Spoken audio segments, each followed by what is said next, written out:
నిరీక్షణ prayer house మరియు centre సంఘముల తరపున ప్రభువు పేరిట మీ అందరికీ నా వందనములు. ఈ దినపు దేవుని మాట మార్కు సువార్త 13వ అధ్యాయం 33వ వచనం. జాగ్రత్త పడుడి, మెలకువగా ఉండి ప్రార్థన చేయుడి.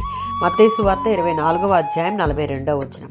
మీ ప్రభువు ఏ గడిలో వస్తాడో తెలియదు కనుక మెలకువగా ఉండండి అని శిష్యులతో యేసయ్య చెప్తున్న సందర్భంలోనిది.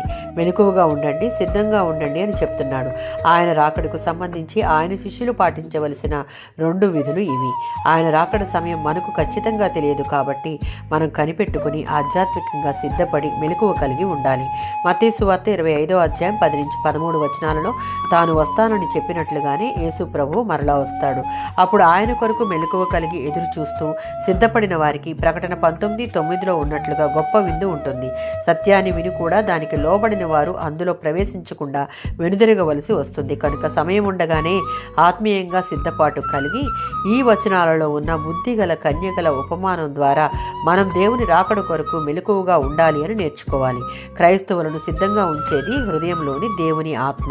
ఈ ఆత్మ మనలో లేకుండా ఎంత మంచిగా ఉందామన్నా, ఎన్ని ప్రయత్నాలు చేసినా, వరుడైన క్రీస్తును కలుసుకోవాలన్న చేసే ప్రయత్నం అంతా వ్యర్థమే. నిజమైన క్రైస్తవ జీవితంలో తప్పనిసరిగా క్రీస్తు ఆత్మ మనలో లేకుండా క్రైస్తవ జీవితం గడపడం అసాధ్యం. 1 దెస్సలోనికైలకు రాసిన పత్రిక 5వ అధ్యాయం 6వ వచనం.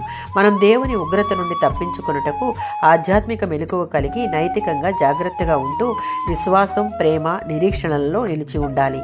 ఈ కడవరి కాలంలో మనం మత్తులము కాక మెలకువగా ఉండుట అంటే దేవుని యొక్క రాకడ గడియ వరకు మనకు తెలియదు గనుక ఆత్మీయ మెలకువ, ఆత్మ నిగ్రహం కలిగి దేవునితో నిత్య సహవాసాన్ని కాపాడుకొనుటకు ప్రయాసపడుతూ దేవుని కొరకు ఆసక్తితో ఎదురు చూడాలి. దాని కొరకు విశ్వాస జీవితాన్ని జాగ్రత్తగా కాపాడుకుంటూ సిద్ధపాటు కలిగి మెలకువ కలిగి ప్రార్థించాలి.